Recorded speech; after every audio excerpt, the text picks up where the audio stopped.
நமச்சிவாய வாழ்க. நாதந்தாள் வாழ்க. இமைப்பொழுதும் என் நெஞ்சில் நீங்காதான் தாழ் வாழ்க. வாழ்க வளமுடன். அனைவருக்கும் இனிய வணக்கங்கள். நிகழும் ஸ்ரீ மங்களகரமான சோபகிருது ஆண்டு தை மாதம் 18ஆம் தேதி வியாழக்கிழமை அன்று சஷ்டி திதியில் சித்திரை நட்சத்திரத்தில் திருதி நாமயோகத்தில் வணிசை கரணத்தில் சித்தயோகம் கூடிய நன்னாளில் இந்த சீர்மிகு பிப்ரவரி மாதம் பிறக்கிறது. பிறக்கப் போகும் இம்மாதம் உங்கள் வாழ்வில் வளமும் நலமும் செல்வ செழிப்பும் பெற்று புதிய வாய்ப்புகள் புதிய வெற்றிகளுடன் மங்களகரமாக அமைய எல்லாம் வல்ல இறைவனை உளமாற வேண்டி விரும்பி கேட்டுக்கொள்கிறேன். இம்மாத கிரக நிலைகளை பார்க்கும் போது மேசத்தில் குரு பகவான் சஞ்சாரம் செய்கின்றார். சனி பகவான் கும்பாராசியில் பயணம் செய்கிறார். ராசிக்கு 6ஆம் இடத்தில் கேது பகவானும் 12ஆம் வீட்டில் ராகு பகவானும் பயணம் செய்கின்றனர். சுக்கிரன் புதன் செவ்வாய் ராசிக்கு 9ஆம் இடத்தில் சஞ்சாரம் செய்கின்றனர். ஜனவரி 15ஆம் தேதி சூரிய பகவான் மகர ராசிக்கு மாறியதை தொடர்ந்து பிப்ரவரி 1ஆம் தேதி புதன் பகவானும் பிப்ரவரி 5ஆம் தேதி செவ்வாய் பகவானும் மகர ராசிக்கு பெயர்ச்சியாக உள்ளனர். இதனால் பிப்ரவரி மாதத்தின் தொடக்கத்திலேயே 3 கிரகங்களின் சேர்க்கை நடக்க உள்ளது. மகர ராசியில் சூரியனுடன் புதன் இணைவதால் புதாதித்ய யோகமும் சூரியனுடன் செவ்வாய் இணைவதால் ஆதித்ய மங்கள ராஜ யோகமும் உருவாகிறது. இந்த கிரக அமைப்பினால் உங்கள் வாழ்வில் ஏற்படக்கூடிய சுபம் மற்றும் அசுப பலன்கள் என்ன என்பதனை விரிவாக காண்போம். இதுவரை ஆபத்தில் சிக்கி சீரழிந்த உங்கள் வாழ்க்கை பயணம் மாறப்போகிறது. இப்படியும் ஒரு வாழ்க்கையா என மனக்கசப்பில் வாழ்ந்து வந்த உங்களுக்கு இனி வசந்தம் வீசப்போகிறது.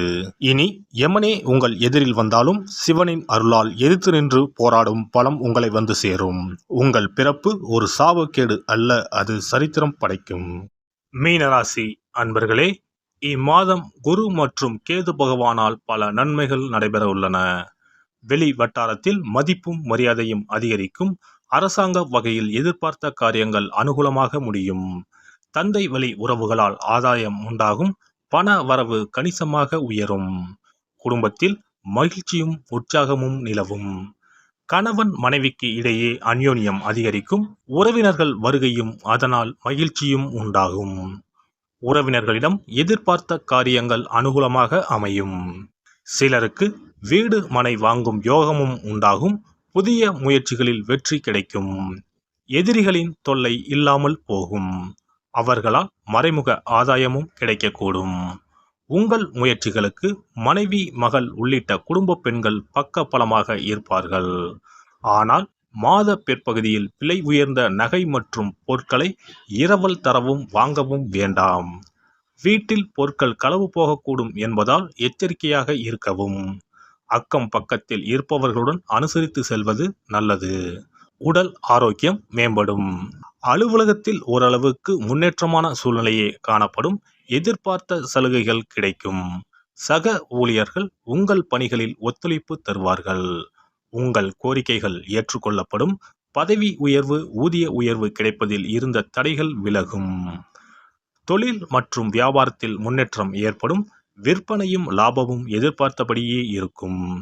அரசாங்கத்திடம் எதிர்பார்த்த லைசன்ஸ் கிடைக்கும். வியாபாரத்தை விரிவுபடுத்தும் எண்ணம் இருந்தால் அதற்கான முயற்சிகளில் இம்மாதம் ஈடுபடலாம். கலைத்துறையை சேர்ந்த அன்பர்களுக்கு எதிர்பார்த்தபடியே வாய்ப்புகள் கிடைக்கும். உங்கள் படைப்புகளுக்கு மிகப்பெரிய அங்கீகாரம் கிடைக்கும். சிலருக்கு மூத்த கலைஞர்களால் அனுகூலம் உண்டாகும். வதந்திகளை பொருட்படுத்த வேண்டாம். மாணவ மாணவியருக்கு படிப்பில் ஆர்வம் அதிகரிக்கும். தேர்வுகளில் நல்ல மதிப்பெண்கள் பெறுவீர்கள். ஆசிரியர்களின் பாராட்டுகள் மனதிற்கு மகிழ்ச்சியை தரும். போட்டி பந்தயங்களில் வெற்றி பெறுவீர்கள். குடும்பத்தை நிர்வகிக்கும் பெண்மணிகளுக்கு குடும்ப சூழ்நிலை மகிழ்ச்சி தருவதாக இருக்கும். கணவரிடம் எதிர்பார்த்த காரியங்கள் அனுகூலமாக முடியும். உறவினர்களிடையே மதிப்பு மரியாதை அதிகரிக்கும். அலுவலகத்துக்கு செல்லும் பெண்மணிகளுக்கு எதிர்பார்த்த சலுகைகள் கிடைக்கும். இம்மாதம் சாதகமான நாட்கள் 1, 3, 9, 10. அதிர்ஷ்ட எண்கள் 1, 2, 7. வழிபட வேண்டிய தெய்வம் முருகப்பெருமான் மற்றும் பைரவர். பரிகாரம்: அஷ்டமி தினத்தில் பைரவருக்கு அர்ச்சனை செய்து வழிபடுவதும் செவ்வாய்க்கிழமைகளில் முருகப்பெருமானுக்கு அர்ச்சனை செய்து வழிபடுவதும் நன்மையை தரும். சிறப்பு பரிகாரம் மற்றும் ஆலய தரிசனம். புத்திர பாக்கியம் என்பது திருமணமாகி பல ஆண்டுகள் ஆகியும் புத்திர பாக்கியமே ஏற்படாத நிலை. புத்திர தோஷம் என்பது ஒவ்வொரு லக்கணத்திற்கும் வேறுபடும். பொதுவாக எந்த லக்கணமாக இருந்தாலும் 5ஆம் இடம்தான் புத்திரஸ்தானத்தை குறிக்கும். எனவே அந்த 5ஆம் இடத்தை முக்கியமாக பார்க்க வேண்டும். சேர்த்து வைத்த புண்ணியம்தான் குழந்தையாக பிறக்கும் என்று பழமொழி உண்டு. அந்த வகையில் 5ஆம் இடம் பூர்வ புண்ணியஸ்தானமாகவும் திகழ்கிறது. தாய்மாமன், தாய்வழி உறவுகள் ஆகியவற்றை குறிப்பதும் 5ஆம் இடம்தான். 5ஆம் இடத்தில் பாவக்கிரகங்கள், அதாவது ராகு, செவ்வாய், சனி அல்லது சூரியன் அமர்ந்தால் ஒரு சிலருக்கு குழந்தை பாக்கியம் இல்லாமல் போகும் அல்லது தாமதமாக கிடைக்கும். ஒருவேளை 5ஆம் இடத்தில் உள்ள பாவக்கிரகங்களை சுப கிரகங்கள் பார்த்தால் குழந்தை பாக்கியம் கிடைக்கும் என்பது நம்பிக்கை.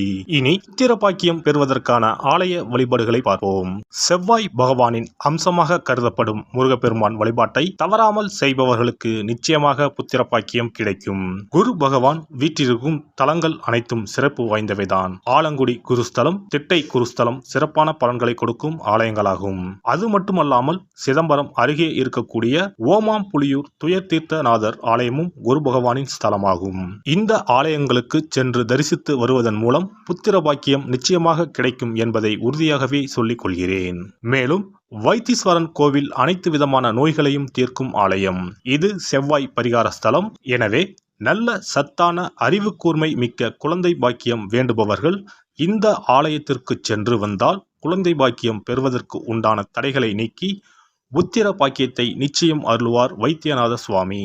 மேலும் கருவின் உருவாக இருக்கும் கருமாரியம்மன் ஆலயங்கள் அனைத்தும் புத்திர பாக்கியம் நல்கும் ஆலயங்களே. சமயபுரம் மாரியம்மன், திருவேற்காடு கருமாரியம்மன் போன்ற ஆலயங்கள் அனைத்தும் சிறப்பு வாய்ந்தவையே. அதேபோல் திருச்சிக்கு அருகில் உள்ள திருப்பட்டூர் பிரம்மா ஆலயம் பிறவி பயனை அனுபவிக்க செய்யும் ஸ்தலம்.